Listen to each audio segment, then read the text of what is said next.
Buenos días, buenas tardes, buenas noches, no importa en el momento que nos vean, desde el lugar que nos vean, bienvenidos una vez más a un video de VideoJars. En esta ocasión estaremos retomando el tema de las cargas combinadas que habíamos empezado en los videos anteriores. No más que ahora va a haber un involucramiento más pronunciado de los esfuerzos cortantes. Para ello vamos a tomar el caso de un resorte e inicialmente vamos a asumir que pues estamos analizando un segmento recto. Posteriormente voy a comentarles qué correcciones se tienen que hacer para tomar en cuenta el segmento curvo. Aún así, las fórmulas que vamos a estar viendo en esta sección y los métodos se van a basar en un resorte que esté o que tenga las espiras lo más pegadas entre sí. Por ejemplo, la representación del resorte, como viene acá, tiene las espiras relativamente separadas. De hecho, los coils o los giros que tiene, o las hélices que tiene el resorte, reciben el nombre de espiras. Asimismo, el resorte tiene dos parámetros importantes. El primero de ellos es el radio de la espira, que vamos a ir denotando con la letra R mayúscula. Es como si se viera el resorte desde arriba. Esta sería la vista superior y esta sería la vista frontal. Luego, ya que tenemos esta vista, hay que tomar en cuenta que hay un diámetro del alambre, o sea, qué tan espeso, qué tan grueso es el alambre con el cual se fabrica el resorte. Hay que tomar en cuenta que el alambre de un resorte es sólido, o sea que no estamos hablando de que la sección transversal del alambre sea tubular, ¿no? Que en este caso no lo va a ser. Simplemente tenemos un radio que forma la hélice, en este caso el radio caracterizado por esta distancia, y también tenemos el diámetro caracterizado por el propio alambre, ¿no? Entonces vamos a utilizar la metodología de transporte de cargas para analizar este problema y ya después adaptarlo a la materia del diseño de resortes, ¿no? En este caso, pues nos vamos a enfocar en los resortes helicoidales que estén sometidos a tensión o a compresión directa en el eje del resorte, como ustedes pueden ver acá. Dichas fuerzas se transportan del eje del resorte al eje de la sección transversal, en este caso correspondiente al alambre, que en este caso es este pequeño círculo de acá, ¿no? Con esto vamos a empezar la lectura del problema. Dice, un resorte helicoidal está hecho de acero y tiene un diámetro externo de 50 milímetros. Soporta una carga F de 500 newtons y el alambre a su vez tiene un diámetro de 0.5 milímetros. Si nosotros leemos esta redacción, podemos extrapolar algunos datos. El primero de ellos es que el diámetro de la hélice o el diámetro de la espira es de 50 milímetros. El diámetro de la hélice o de la espira siempre va a ser mayor al diámetro del alambre. El diámetro de la hélice de 50 milímetros, el diámetro del alambre solamente 0.5 milímetros también. Si el diámetro, usualmente no vamos a usar tanto el diámetro de la hélice como si el radio, que en este caso correspondería a la mitad. ¿Qué otro dato nos está dando el problema? La carga aquí le llaman F, aquí le llaman P, pero al final va a ser una carga transversal. Dicha carga transversal es de 500 newtons y pues finalmente nos pide que hallemos el estado de esfuerzos, ¿no? Tanto el sigma como el tau. Aquí nosotros lo primero que vamos a hacer es transportar esta fuerza que vale 500 a la sección transversal de interés. En este caso vamos a agarrar este extremo de acá. Si ustedes ven de cerca lo que pasa con la sección transversal, básicamente es un círculo. Vamos a tener entonces, en este paso 1, tal y como ya lo vimos en las secciones pasadas, un transporte de cargas al centroide. Y en este caso, pues, vamos a tener un eje lateral al que le vamos a llamar X, un eje vertical al que le vamos a llamar Y, y un eje que apunta hacia enfrente que vamos a llamar Z. Para este caso, el eje perpendicular va a ser Z. Entonces, agarramos la sección que nos interesa y vamos a empezar a transportar las cargas. Esa sección, como pueden ver, tiene un diámetro de 0.5 milímetros y es sólida. Dicho esto, primero se pasa directamente la fuerza F a este punto central de la sección. Por lo tanto, tenemos esta fuerza F que, pues naturalmente, dado el sistema coordenado que acabo de plantear, me va a dar un cortante transversal en Y. Y este cortante transversal en Y es igual a 500 newtons. Vamos a dibujar el sistema coordenado solamente para irnos guiando. Aquí está entonces el eje lateral X. Acá arriba vamos a meter el eje vertical Y. Y hacia afuera de la sección, nosotros perpendicularmente vamos a tener el eje Z, ¿no? Luego, si el diámetro es 0.5, el radio del alambre, que voy a denotar como R minúscula, pues la mitad, 0.25, ¿no? Bien. R es igual a 0.25. Pero, como verán, la fuerza transversal no es la única que repercute en mi sección transversal. F se encuentra a una distancia perpendicular. Si ustedes lo analizan bien, F puede brincar para acá gracias a un momento causado por la distancia del eje del resorte al punto más externo. Vean ustedes, si yo tengo esta distancia aquí, pues la distancia de F para brincar a este punto, pues tiene que seguir esta distancia R mayúscula, ¿no? Bueno, esta distancia R mayúscula, si mal no recuerdo, es de 25 milímetros, que ya la habíamos denotado aquí al momento de trabajar los datos, ¿no? Ok, la distancia R va a lo largo del eje X y la fuerza va a lo largo, pues se proyecta en Y. Distancia en X, fuerza en Y, me va a dar como resultado, pues el momento en Z. Y Z es el eje perpendicular. Cuando tú tienes un momento perpendicular a la sección, dicho momento va a ser un torque. Y este torque pues tiene que ser igual a la fuerza que ya dijimos, que es de 500 newtons, y lo vamos a multiplicar por el brazo de palanca, en este caso correspondiente al radio de la espira, que es 25, ¿no? Esto nos va a dar un torque de 12.500 newton milímetro. Ahora, ¿cómo se va a mover ese torque? Bien, tomen en cuenta que aquí está la sección a la que yo quiero llegar y aquí está la fuerza. Por lo tanto, si acá tenemos la sección y acá tenemos la fuerza, vean ustedes que cuando yo giro voy a tener un momento en contra, ¿verdad? Si lo ven de frente, vamos a tener un momento que va en contra de las manecillas del reloj. Por lo tanto, este torque va a ir dirigido en esta dirección. Y estas serían las únicas dos fuerzas. La fuerza no está ni enfrente ni atrás, así que no se mueve otro eje u otro plano y por ende no vamos a tener la flexión. Tenemos entonces ya las dos cargas transportadas al centroide. De ahí ya podemos pasar al segundo paso, que sería el trazado de croquis individuales. Aquí el problema no me dice que tenga que sacar el esfuerzo en un cierto punto, pero pues yo tengo que sacar los puntos. No, mentira, sí lo dice, ¿verdad? Puntos A y B de la sección. Pues aquí está el punto A y aquí está el punto B. Y sobre esos puntos vamos a trabajar. Este es el punto A y este es el punto B. ¿De acuerdo?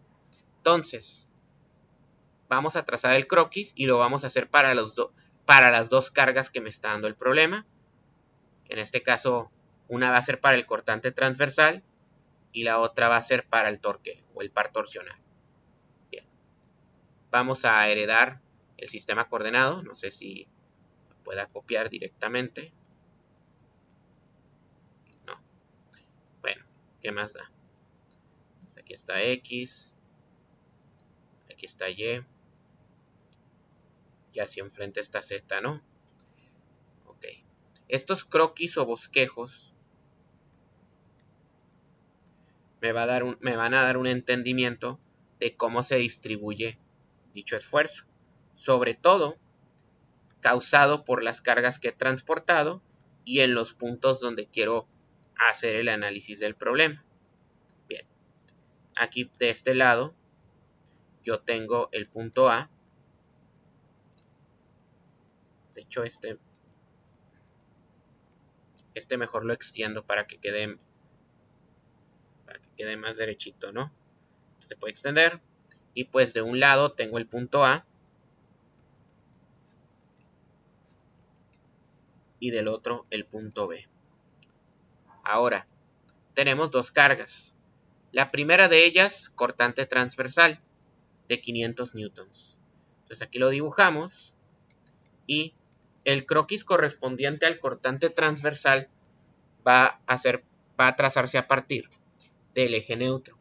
El eje neutro de un cortante transversal pasa por el eje perpendicular a la fuerza dentro de la sección. Por lo tanto, Z no puede ser. Y tampoco, porque pues la fuerza va en esta sección. Así que el eje neutro tiene que ser el eje X.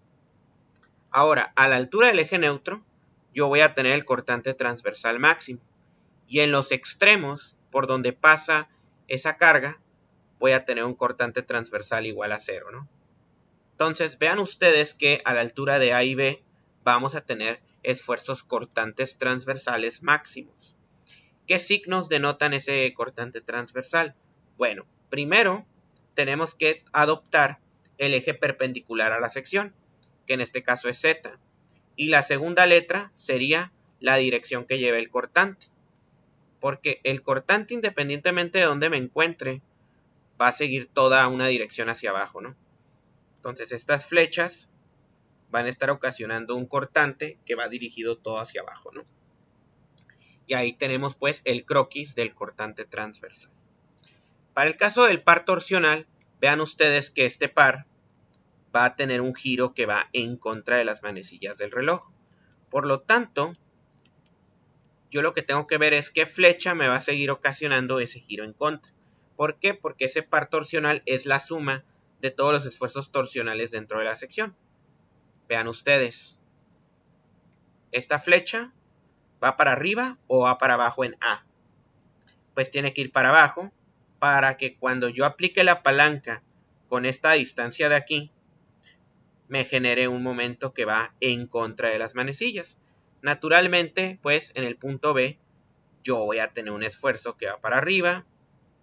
En el punto superior voy a tener un esfuerzo que va a la izquierda. Y finalmente, acá tengo un esfuerzo que va a la derecha. Eso completa mi ciclo. También es posible denotar este esfuerzo a través de una variación lineal a partir del polo, que en este caso pasa por el centroide. Y pues vean ustedes que la intensidad de ese esfuerzo va variando linealmente. Esto ya ha sido demostrado en la lección relacionada a la fórmula de torsión, cuando se demostró dicha ecuación, ¿no? Ok. Entonces, para esta parte voy a tener una variación lineal. Aquí voy a tener también una variación lineal. Y finalmente acá termino mi variación lineal, ¿no? Y esto se da en cualquier punto de la circunferencia de mi sección, solo que lo estoy poniendo en los 4 puntos nomás para fines de visualización. Entonces aquí está el perfil del cortante y cómo este perfil debe completarse para que se me genere el par torsional total. Ok, con esto nada más nos falta determinar cuáles son pues los subíndices, ¿no? El torque gira alrededor del eje Z y pues la flecha en A, pero también en B, también va dirigida hacia Y. Vean ustedes que los subíndices del cortante por torsión y el cortante por transversal son los mismos. Esto va a ser importante para algo que viene más adelante. Después, no olvidemos también, no lo puse, pero no olvidemos que el radio de este círculo era de 0.25 milímetros, ¿no? Y esto lo ponemos aquí. Esto nos va a servir al momento de obtener en el paso 3 los esfuerzos individuales.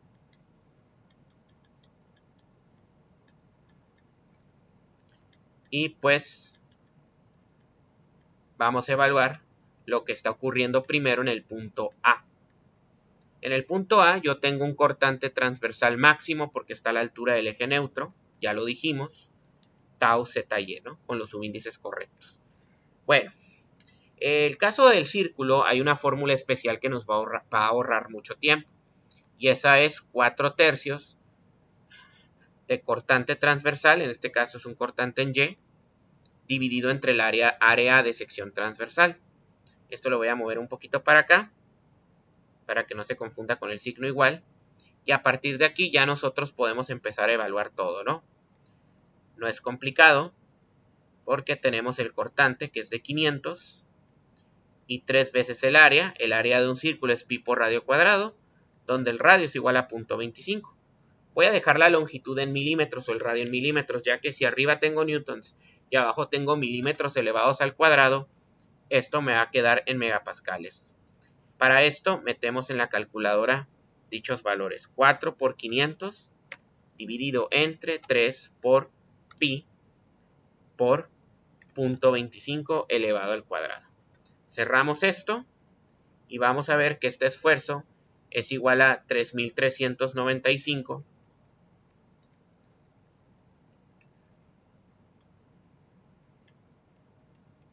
punto 305. Muy bien. Y ahí está el tema del cortante. Para el caso de B, vamos a tener exactamente el mismo valor, porque el cortante está a la misma altura. Así que aquí ya no tengo que hacer ningún cálculo adicional, simplemente traerme el valor que ya he calculado, ¿no? Y además va en la misma dirección. Tau ZY es igual a 3.395.305 megapascales. Ahí está. Bien. Ahora, para el cálculo de lo que sería el esfuerzo de la torsión, sabemos que en el punto A también va a seguir los subíndices tau ZY. Y aquí viene una parte importante. Sabemos que la fórmula de torsión en la superficie exterior es torque por radio entre momento polar de inercia, ¿no? Además, el torque va en contra. En cargas internas, momento torque en contra es negativo. Y a partir de esto ya podemos empezar a sustituir todo, ¿no? Ya convenientemente aquí tenemos el par torsional en newton por milímetro, así que no va a ser necesario hacer ninguna conversión. Y esto lo vamos a multiplicar por el radio, que ya dijimos que es 0.25, la mitad de 0.5. Finalmente, el momento polar de inercia lo podemos sacar de dos maneras, pi sobre 2 o pi sobre 32. En este caso vamos a usar pi sobre 2 porque ya conocemos el radio de primera instancia y este se tiene que elevar a la cuarta.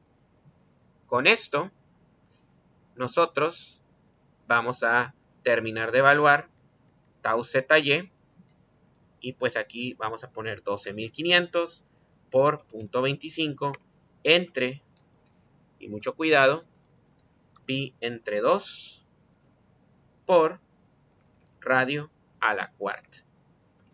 Y con esto calculamos el valor que me da 509.295.82 megapascales.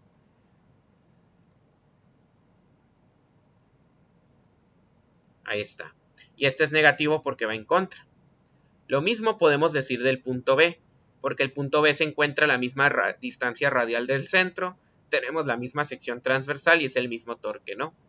Y además va a la misma dirección, va en contra. Por lo tanto, para el caso del punto B, este nada más, no sé qué está pasando, este nada más se copia directamente, ¿no? Y ahí lo tenemos. Ahora nos queda hacer una última cosa antes de pasar al punto 4. Y es determinar el signo que llevan estos cortantes. Como dijimos, el signo que lleva el cortante hacia abajo va a ser negativo porque me va a generar un momento en contra. Aquí, aunque vaya hacia arriba, también es negativo porque lo que importa para este esfuerzo de torque es cómo se da el giro. Ahora, veamos qué se opone y qué favorece el torque. Vean ustedes que en el punto A el torque va para abajo y el cortante también. Entonces, tiene que llevar el mismo signo. Pero, aunque vaya para abajo, como se opone al torque, tiene que llevar el signo contrario. Así que aquí, tiene que ser positivo. Ojo. Porque aquí se pueden dar muchas confusiones. El torque acá es ocasionado por una carga que va hacia abajo y me genera un giro en contra, el cual es negativo. En B va para arriba, pero lo que importa es hacia dónde va el giro también. Con esto ya me voy al cortante transversal. En A el cortante va para abajo. Como va al mismo sentido que el torque y el torque hacia abajo ya dijimos que era negativo, pues también tiene que ser negativo y todo esto se va a dejar del mismo signo. Pero para el punto B, va para abajo y de aquí también va para abajo, pero se opone a Y si iba negativo, el que se opone tiene que llevar signo contrario. Por lo tanto, dicha oposición va a resultar en un signo positivo. Habiendo calculado, no sé qué pasó aquí, los esfuerzos, ya estamos listos para aplicar el principio de superposición, que sería el cuarto y último paso, ¿no? Entonces, paso 4. Y aquí tenemos lo que es la superposición, ¿no? Lo voy a poner un poquito para acá. Y básicamente lo que vamos a hacer es, perdón, sumar las dos contribuciones, ¿no? Aquí están. Y el paso 4 consiste en la superposición. Ok. Vean ustedes que no hay esfuerzo normal. El único esfuerzo que nos interesa es el cortante. El normal pues va en la dirección perpendicular iría pues en la dirección perpendicular a mi sección transversal, por lo tanto sería sigma z. Pero como vale 0, nada más lo dejamos de forma testimonial. Ahora pues vamos a sumar y van a la misma dirección. Por lo tanto, tau yz es igual a la suma de estas dos contribuciones. El menos 509.000 que ya obtuvimos, pero también el 3.395.305. Y esto me da un resultado de menos 512.691.12 megapascales. Y aquí finalmente tenemos el estado de esfuerzos correspondiente al punto A. Ahora, ¿qué vamos a hacer con el otro punto? Pues muy parecido. Por un lado tenemos 3.395.305 y le vamos a restar de manera negativa esto de acá. Y me queda un esfuerzo cortante. Por cierto, aquí cuidado, esto no es lo mismo. Hay que tener mucho cuidado con los signos, con los subíndices. Tau ZY. Y también me queda negativo, pero obtengo 505.900.515 megapascales. Y con esto queda finalmente lo que se conoce como el estado inicial de esfuerzos. Vean ustedes que es un cortante puro, dado que es la única componente de esfuerzos distinto a 0 es un cortante, ¿no? Bien, entonces la falla más común en estos tipos de componentes de máquinas, como lo son los resortes, es la falla por cortante. A partir de esto, nosotros podemos empezar a adaptar la ecuación obtenida y poder tener una serie de ecuaciones que nos van a servir para diseñar más rápidamente este tipo de elementos, ¿no? Vean ustedes lo que ocurre. Tras haber analizado el efecto del esfuerzo cortante, vamos ahora a tomar en cuenta la curvatura que se da en el resorte. Ya nosotros habíamos estudiado esta figura. Aquí la diferencia es que la fórmula del cortante transversal, Acuérdense que el cortante transversal venía dado como 4/3 de V sobre A, ¿no? Bueno, ahora este 4/3 ya no se va a tomar en cuenta y vamos a usar 1.23. Todo lo demás queda exactamente igual. Aquí está una componente de torque y aquí está una componente de cortante transversal. Otra cosa, en el problema ambas componentes habían quedado negativas, pero pues fácilmente se puede revertir todo para que sea positivo y podemos dejar la fórmula en términos de la magnitud. Tenemos entonces que el cortante neto es una suma o una superposición entre el efecto de la torsión y el efecto del cortante transversal corregido a la curvatura del propio resorte, ¿no? Después vamos a empezar a sustituir algunos valores. Sabemos que el torque transportado es igual a la fuerza por el radio de la espira. Aquí está el radio de la espira. Y la J es el momento polar de inercia de la sección del alambre. El alambre tiene un diámetro de D. Por lo tanto, vamos a tener P por R. La C es el radio, diámetro entre 2 de la sección del alambre. Pi por diámetro la cuarta sobre 32. Y acá pues lo único que dejamos es pi por diámetro al cuadrado entre 4, que corresponde al área del mismo alambre, ¿no? Posteriormente, si simplificamos esto, vean ustedes que puedo hacer ley de la tortilla. El 32 lo puedo pasar para arriba y me quedaría 32 PR por D. Y abajo me quedaría 2 veces pi por diámetro a la cuarta. Esto sería pues el tau por torque. 32 entre 2, 16. P por R, pi. Y al final D entre D a la cuarta, D al cubo. Esta ecuación ustedes probablemente ya la hayan usado de manera abreviada cuando diseñaron flechas a torque puro. Y para el caso del cortante transversal modificado, este 4 va multiplicando a este y me queda 1,92 por P por pi diámetro al cuadrado. Y bueno, el paso seguido ya es pura simplificación y manipulación algebraica. Vamos a sacar el término de cortante por torque como factor común y vamos a obtener los dos términos que ven ahí. El primero pues es 1 y el segundo pues es básicamente dividir 4,92 entre 16. La P sale, la R se queda dividiendo y la D, y sacas una D cúbica a partir de D cuadrada, pues la D queda arriba. Y vamos a tener aquí un factor geométrico, también conocido como el índice del resorte. Este índice del resorte recibe el nombre de C. El índice de resorte es igual a 2 veces el radio por D. Así quedando la modificación. Entonces, esta ecuación consiste en 3 partes.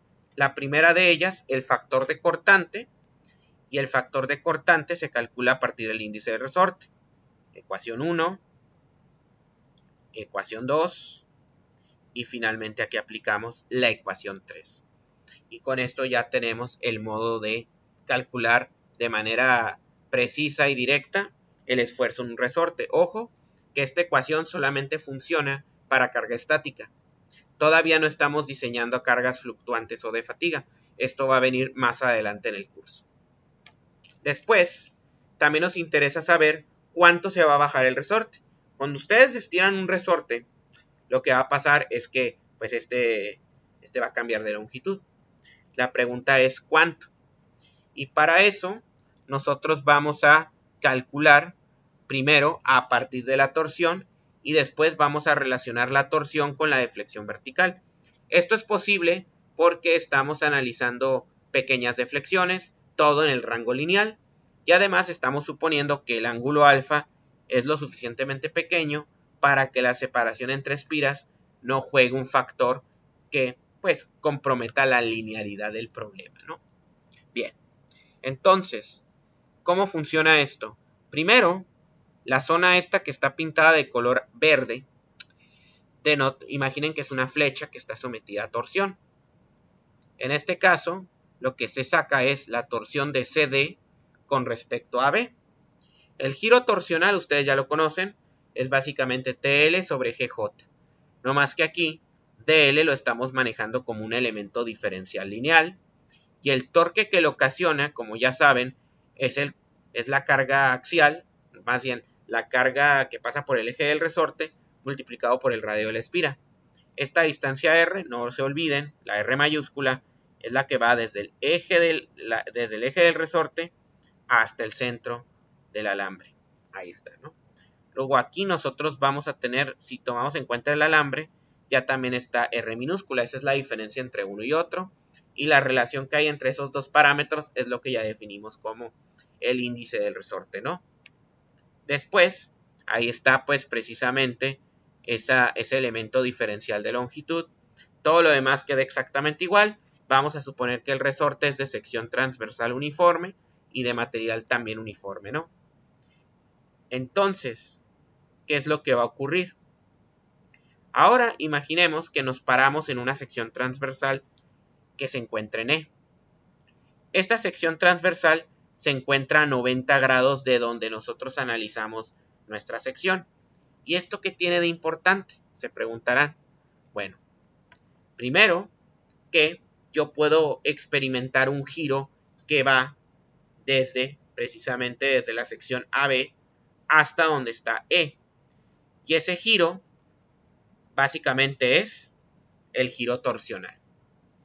Ahora, ese giro torsional lo vamos a denotar como un elemento diferencial porque estamos manejando la distancia dl como un elemento diferencial.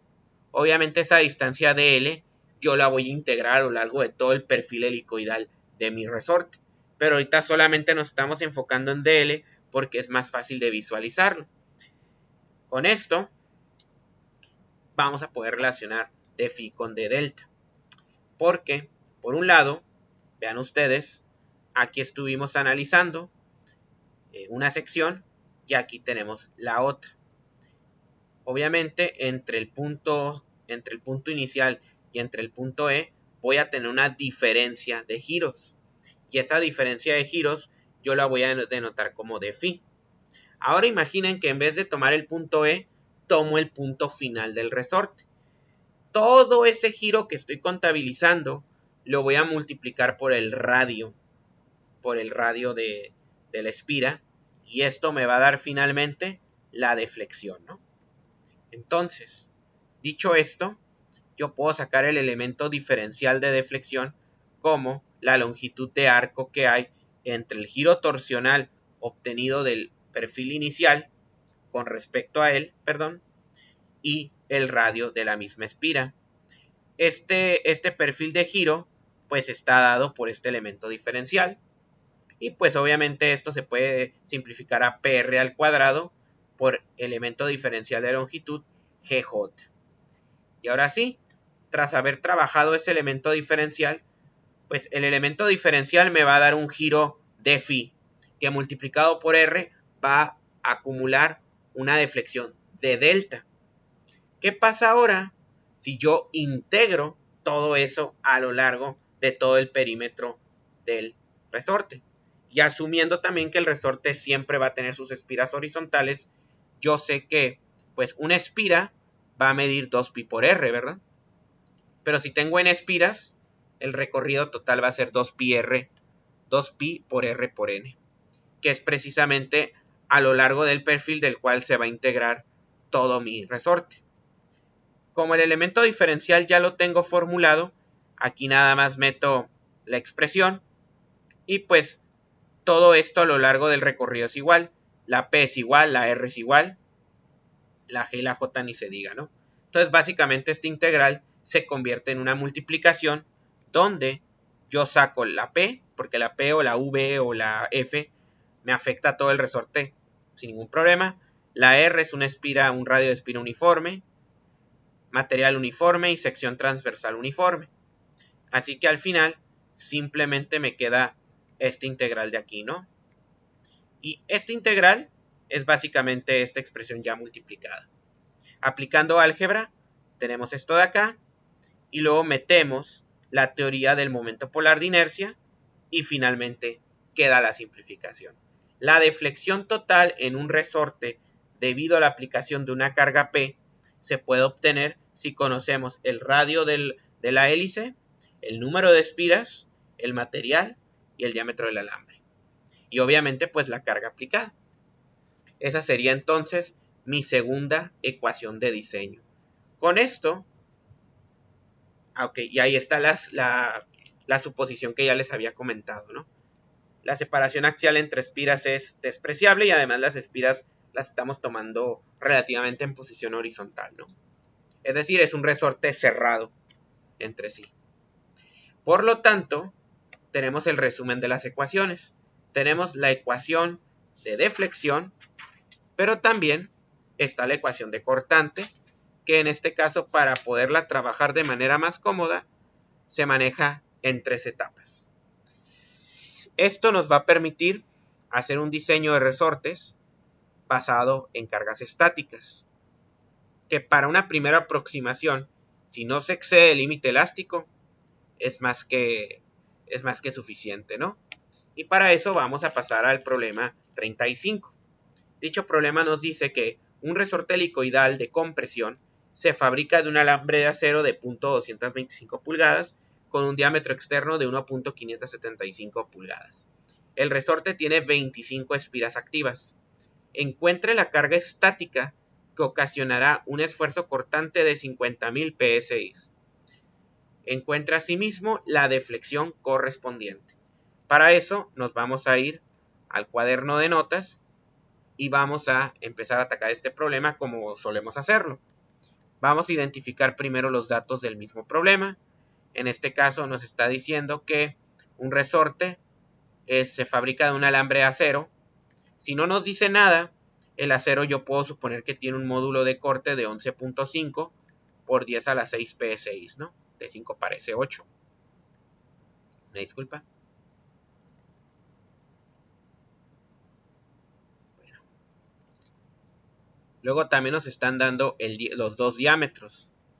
Cuando nos dice el diámetro del alambre, se fabrica de un alambre de acero de .225, es el diámetro chico, el diámetro del alambre. Y con un diámetro externo, en este caso, ojo aquí, nos están dando el diámetro externo de las espiras, que es 1.575 pulgadas. Siempre tomen en cuenta que D mayúscula siempre va a ser mayor a D minúscula. Por lo tanto, si les dan dos diámetros, como en muchos casos, el que valga más, ese es el de la espira, y el que valga menos es el del alambre, ¿no? Otra cosa importante que vale la pena visualizar, esto me va a ayudar esta figura, vean ustedes que nos están dando el diámetro exterior. A mí me interesa conocer el radio que va por dentro. Si ustedes relacionan esto, el diámetro exterior es básicamente el diámetro que hay de punta a punta, pasando por el centro, obviamente. Entonces ahí está el diámetro externo. Diámetro externo es igual, como pueden ver, a los dos radios de la espira más las dos mitades del diámetro del alambre. O sea, 2 veces el radio de la espira más 2 veces el diámetro del alambre dividido entre 2, o 2 veces el radio del alambre. Si simplificamos, nosotros vamos a tener 2 por R más D. Y finalmente el radio de este alambre sería el diámetro externo menos el diámetro del alambre dividido entre 2, despejando la ecuación. Ya estos datos los conocemos, porque al final la R es la que me importa, porque la R se mide al centroide, es la distancia de transportación al centroide. Por eso la R no se puede tomar acá afuera, se tiene que tomar aquí en medio, porque la R fue la que usamos para transportar el torque al centroide de la sección transversal. Por lo tanto, calculemos 1.575, a esto le vamos a quitar .225 y finalmente dividiendo entre 2, el radio me queda .675. Este lo voy a utilizar pues para el cálculo de los esfuerzos más adelante. El resorte tiene 25 espiras y tiene una carga de esfuerzo cortante, en este caso se puede tomar como permisible, de 50.000 psi. Nos piden hallar dos cosas. Primero, la carga estática que lo ocasiona y segundo, la deflexión correspondiente. ¿Cómo puedo encontrar la carga estática que lo ocasiona? Bueno, ya conozco el esfuerzo cortante y yo sé que ese esfuerzo cortante viene dado por varias etapas. Primero, podemos calcular C, que también se conoce como el índice del resorte. Este índice del resorte es 2 veces el radio de la espira, entre el diámetro del alambre, que es .225, ¿no? Entonces esto lo metemos a la calculadora y nos va a quedar esto por 2 entre .225 da 6. Este es un valor adimensional porque se cancelan las 2 pulgadas aquí, ¿no? Luego podemos evaluar lo que se conoce como el factor de cortante, que también es adimensional. 1 más .615 dividido entre C. En este caso, pues C es 6. Así que tenemos 1 más .615 entre 6. Y esto me queda 1.1025. Y finalmente esto se mete a la ecuación de cortante en una tercera etapa. Tau es igual a KS por 16 veces P, que le podemos dejar como V, R dividido entre pi por diámetro al cubo. Esas ecuaciones ustedes las pueden poner en un formulario, pero pues ya en pasos anteriores o en minutos anteriores ya han sido deducidas, ¿no? Y aquí pues para despejar la V, lo único que necesito es meter todos los datos que ya tengo, los 50.000 de esfuerzo, el 1.1025 de factor cortante, 16 veces por V, que esto multiplicado por el radio, y dividido entre pi por diámetro al cubo, donde el diámetro interno del alambre al cubo, donde el diámetro del alambre al cubo es pues .225 al cubo. Bien. Y aquí pues ya nada más vamos a despejar y obtener el valor de V, ¿no? Aquí lo que recomiendo es, primero, pasen dividiendo 50.000 entre 1.1025. Esto me queda 45.351.47. Esto a su vez se divide entre, pues, o más bien se multiplica por, incluso pueden hacer todo el despeje de una vez para ya no confundirnos, ¿no? Es decir, ¿qué van a pasar dividiendo al 50.000? Primero, ¿qué van a pasar multiplicando? Pues todo lo que está abajo, pi y .225 al cubo. ¿Y qué van a pasar dividiendo? El factor de cortante, el 16 y el radio de la espira, ¿no? Y con esto ya vamos a obtener la máxima carga axial que va a aguantar esto. 50.000 por pi por .225 elevado al cubo. Y todo esto se divide entre 1.1025 por 16 por .675. El resultado de la operación es 150.2675. 150.2675. Entonces, de acuerdo con esta ecuación, si tú le metes más de esta ecuación, más de esta fuerza, el resorte va a tronar. Prácticamente eso es lo que me está diciendo este problema, ¿no? Y ya conocida esa fuerza, el problema también nos comenta que hay que sacar la deflexión causada por esa fuerza. La deflexión la habíamos obtenido, está dada por la ecuación de 64 PR cúbica por N entre G por D a la cuarta. Bien. El cortante, pues lo acabamos de obtener, lo metemos acá, 150.2675 por radio de la espira al cubo. El radio de la espira es, si no me equivoco, .675. Número de vueltas, esto de aquí no lo habíamos usado, pero el número de vueltas es 25, ¿no? Y por acá abajo, nosotros vamos a tomar en cuenta el módulo de corte, que para el caso del acero para resortes se puede tomar de forma estándar como 11.5 por 10 a la 6. Y el diámetro del alambre, .225 pulgadas elevado a la cuarta.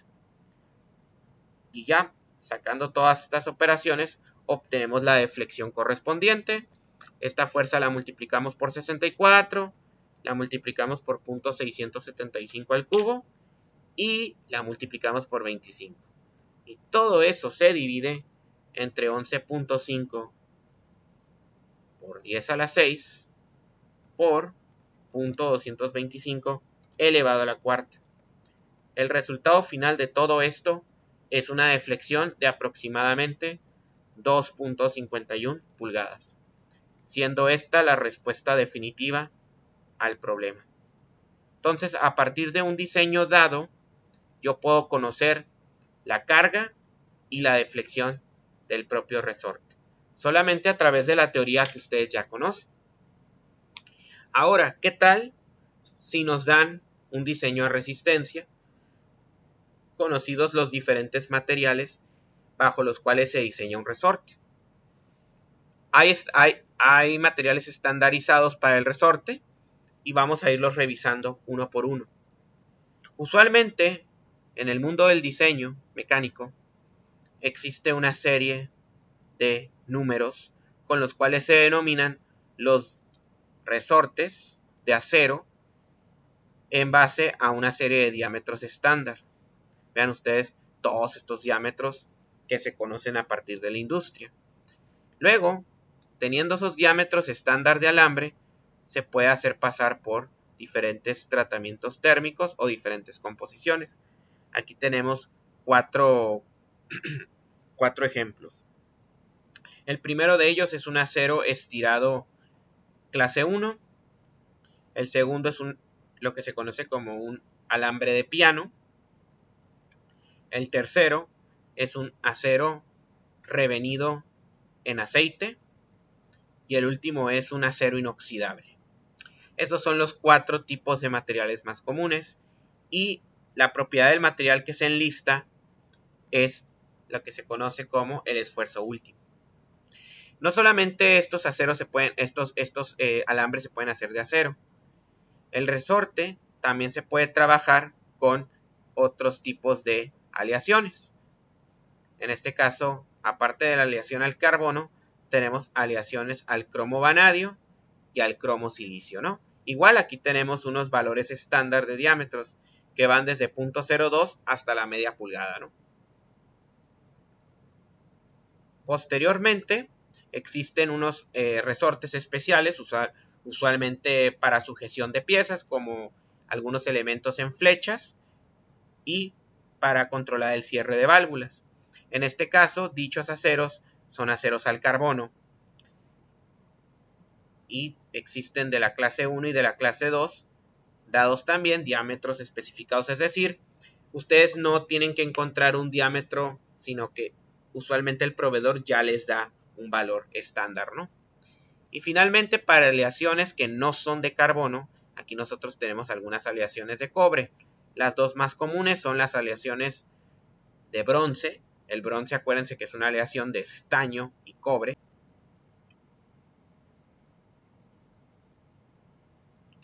Mientras que el latón es una aleación de cobre y zinc. Igual aquí nosotros tenemos diferentes valores. En este caso, para el latón está restringido a un diámetro de 0.20, a un diámetro de alambre de 0.20. Y aquí igual tenemos diferentes diseños, ¿no? Ahora, si nosotros queremos hacer un diseño con base en la resistencia última cortante, más bien la resistencia a la cedencia cortante, pues yo lo puedo sacar a partir de la resistencia última de las tablas mostradas previamente. Aquí hay unas relaciones comunes o típicas, pues dependiendo del tipo de aleación, el tipo de material que se está utilizando, ¿no? La segunda columna ahorita no la vamos a usar porque es la columna de la fatiga. Tenemos aquí límite de endurance o límite a la fatiga, por lo tanto la carga estática queda limitada al primero, ¿no? Con esto ya tenemos todos los elementos para hacer un diseño más realista de bajo carga estática de un resorte. Muy parecido a lo que ya trabajamos en el ejemplo 35, pero ahora tomando en cuenta las propiedades materiales y los diámetros típicos que pueden ustedes encontrar en el mercado. Por lo tanto, en el problema 36 nosotros podemos ver que hay un resorte helicoidal de compresión de alambre revenido en aceite sometido a una carga máxima de 40 libras. El radio de la hélice es de 0.5 pulgadas y el factor de seguridad es 1.5. Entonces yo tengo que sacar la cedencia y con el factor de seguridad obtengo el permisible. Con el permisible yo pues igualo al esfuerzo y pues obtengo precisamente la dimensión que necesito, ¿no? Luego nos está diciendo que encontremos un diámetro de tamaño estándar para el alambre. Vamos a tener que recurrir a las tablas y nos pide que supongamos que la cedencia es 0.75 el esfuerzo último y la cedencia cortante es 0.6 la cedencia normal. Ok, entonces prácticamente aquí ya nos están dando gran parte de la información. Primero el cortante, la carga máxima de 40, el radio de la hélice de media pulgada, el factor de seguridad de 1.5 y pues lo que nos pide hallar es el diámetro estándar, ¿no? Posteriormente vamos a suponer dos cosas. Primero, que la cedencia cortante es 0.6 la cedencia normal y la cedencia normal es 0.75 el esfuerzo último. De hecho, si ustedes combinan estas dos relaciones, van a hallar algo que ya vieron previamente. Tau YP, que es el que yo voy a utilizar, es 0.6 veces sigma YP, ¿verdad? Pero sigma YP es 0.75 sigma UT. Haciendo la multiplicación de 0.6 por 0.75, vamos a encontrar 0.45 sigma UT. Con esto que tengo acá, pues vean ustedes en las tablas que teníamos, para un acero revenido, para un alambre revenido en aceite, efectivamente la relación entre el último y la cedencia cortante es 0.45. Aquí está esto y aquí está esto, ¿no? Entonces ahora lo que tenemos que encontrar como límite es precisamente el tau YP, y el tau YP pues sería 0.45 sigma UT. Pero ¿qué sigma UT vamos a usar? Esa es la gran pregunta. Si nos regresamos a las tablas materiales, pues obviamente estas no las vamos a usar. El alambre no es de cobre. Tampoco hay un uso específico para válvulas. Pero aquí está esta tabla, ¿no? Y efectivamente en la tercera columna tenemos toda una clasificación de alambres revenidos en aceite. Entonces, lo que vamos a hacer con esto es, voy a copiar esta filmina que tiene esta información y la vamos a colocar aquí. Nos vamos a enfocar entonces al acero revenido en aceite, alambre revenido en aceite, perdón. Ahora la pregunta es, ¿qué clasificación vamos a usar? Porque no me dice. Y por lo tanto tampoco me dice el diámetro. Bien, aquí lo que yo recomiendo es que hagamos un método iterativo hasta que lleguemos a un valor razonable. Vamos a empezar siempre desde la parte media de la tabla. Por ejemplo, ¿qué tal si empezamos desde 14? Con 14 yo voy a tener una cedencia, bueno, un esfuerzo último de 235,000. Aquí está la lógica. Vamos a calcular primero el esfuerzo y aquí tenemos 235,000. Todo este procedimiento lo estamos haciendo con un alambre clase 14, revenido en aceite, obviamente. Si hacemos el cálculo, la máxima cedencia cortante tendría que ser 105,750 psi. Después, el esfuerzo permisible tiene que ser la cedencia dividido entre el factor de seguridad. Por lo tanto, bajo las condiciones que se nos está pidiendo, el esfuerzo cortante no puede rebasar los 70,500 psi, ¿no? Ahora, ¿cómo vamos a calcular ese esfuerzo? Dicho esfuerzo debe ser menor a tau. Si no lo es, el diseño no es admisible. Entonces nos venimos para acá abajo y el cálculo de tau, acuérdense que se hace en 3 pasos. Ya lo sabemos. Primero vamos a obtener el índice del resorte, después el factor de cortante, y con este factor de cortante ya podemos sacar el tau. Acuérdense que esto es KS por 16 VR sobre pi por diámetro al cubo. La pregunta es, el radio de la espira ya lo conocemos, es de media pulgada. Pero el diámetro del alambre parece que no, pero acuérdense que cuando nosotros trabajamos con esta tabla, que esta es la central, la 4.1, vean ustedes que aquí tenemos un diámetro de 0.08, ¿no? Entonces nos venimos para acá y aquí lo ponemos. 0.08. Con esta información podemos rápidamente calcular primero el índice del resorte. 2 por 0.5 dividido entre 0.08 me da un índice de 12,5. Acuérdense que este índice es adimensional. Conocido el índice, calculamos el factor de cortante, que es 0.615 dividido entre el valor que acabamos de sacar. Y bueno, ahí me equivoqué. Y a eso le agregamos 1, ¿no? 1.0492. Ese sería el factor de cortante. Y finalmente, sobre ese factor de cortante, vamos a obtener el esfuerzo como tal. Aquí está 1.0492 por 16 por V, que es la carga aplicada, 40 libras. Ya dijimos que el radio de la espira es media pulgada. Y acá abajo vamos a tener pi por diámetro del alambre. Con esto vamos a ver cómo se compara a los 70.500. Y hacemos el cálculo.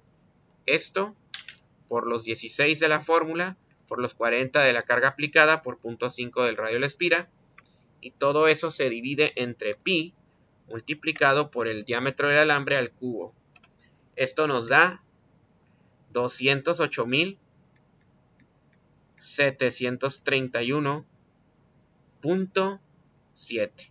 Obviamente, pues esto es mucho mayor al permisible de 70.000, casi lo triplica, y este diseño no es aceptable. ¿Qué hacemos entonces? Si nos regresamos a la tabla, obviamente nosotros vamos a necesitar un diámetro más grande, un alambre de mayor calibre. Y para eso me voy a bajar al 11. El 11 tiene un diámetro mucho mayor, un diámetro de 0.1205. Obviamente esto me va a afectar en los cálculos, ya que para el clase 11 yo voy a hacer lo siguiente. En este caso hasta el tau YP es diferente.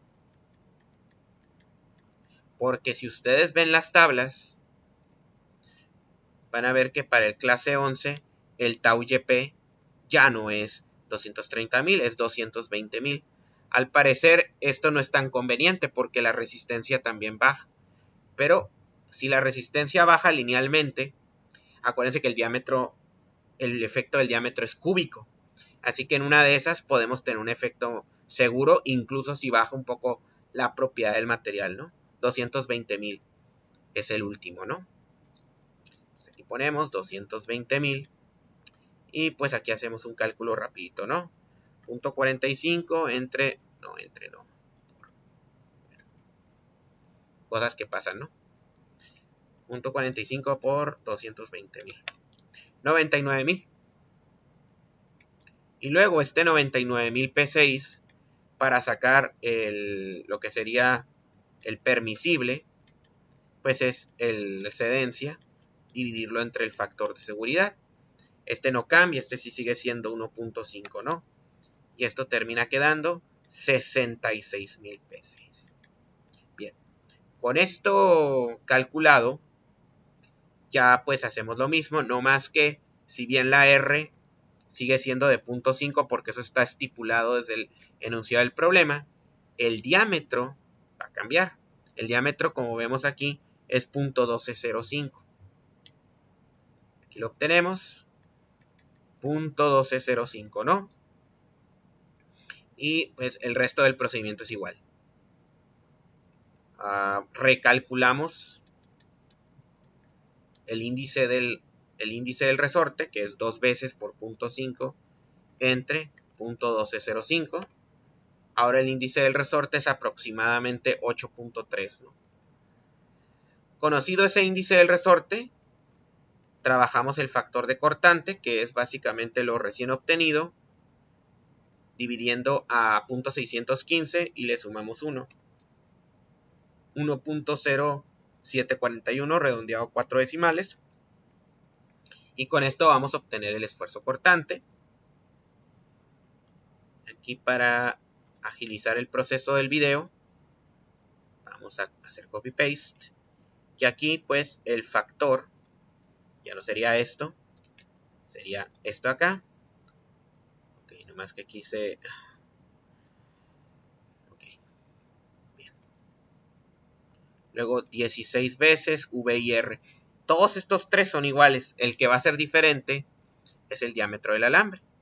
Vamos a ver si el incremento en el diámetro del alambre va a traerme un resultado significativo. No olvidemos que el número de mágico es 66.000, ¿no?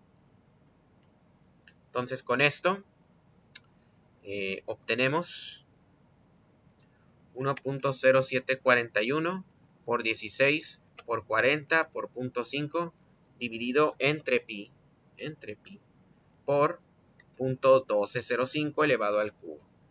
Y esto me da 62.529.32.